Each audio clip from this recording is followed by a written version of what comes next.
Hey there everyone, my name's Kenobi, and I am a color caster on the English broadcast of Chinese Contenders for this season. We had a pretty interesting week 1 of Chinese Contenders, and I wanted to take you through some of the winners and losers that I thought came out of that first week of Chinese Contenders. So here it is, winners and losers of week 1 of Chinese Contenders, Season 2, 2020.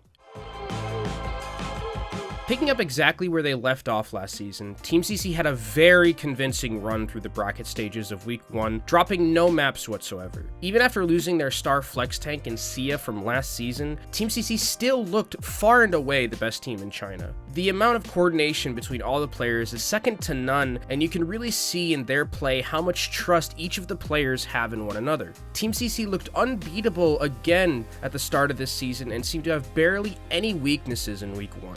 Going into week 2, I fully expect them to win again. Going into the season, I had Billy Gaming as my second best team in the region. With players like Over and Don't Say, I thought they'd be a team to contest Team CC's domination like they did last season.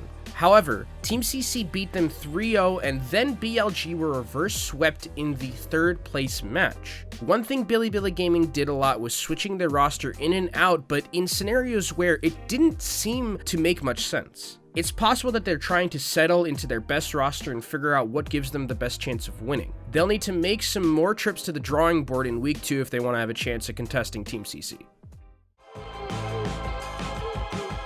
Not many people may know Liga if you haven't been following Chinese Contenders that long, but he's a name that's been around the scene since 2018. He was a capable flex tank on the old big-time Real Gaming roster. Liga this season, though, had the tall task of filling the shoes of Sia after he retired last season. Sia was regarded as the best off-tank in Chinese Contenders last season, so Liga had some pretty big shoes to fill. After week 1, he's shown that he definitely belongs in this team. So much so that if you took the nameplates off, I wouldn't have been shocked if that was Sia playing in his spot. Liga's stocks are on the rise, and Team CC continues to have a very good off-tank player for this season.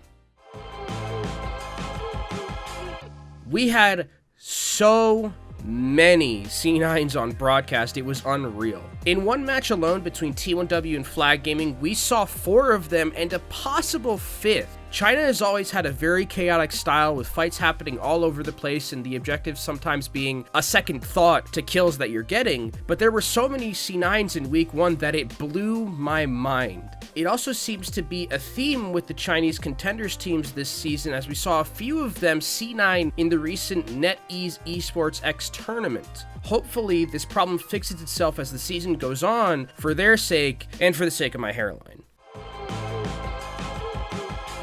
I love the fact that China has a third place match this season. It allows for the teams to get more playtime and adds more variance to points that teams can get. Last year, 3rd and 4th shared an even share of the points, while 2nd got 50 and 1st got 100. With the new system and the third place match, 2nd place now gets 70 points, 3rd place gets 50, and 4th place gets 35. This means that the point system is much more competitive and variant compared to last season. The difference between getting 50 points and 35 points could end up having huge implications at the end of the season. I really like this change, and I'm so excited to see how it contributes to the storylines going into the end of the season and into playoffs. That's going to do it for week 1 of winners and losers of Chinese Contenders Season 2 2020. If you liked the video, please be sure to like, comment, and subscribe, and you can follow me on Twitter at @KenobiCasts.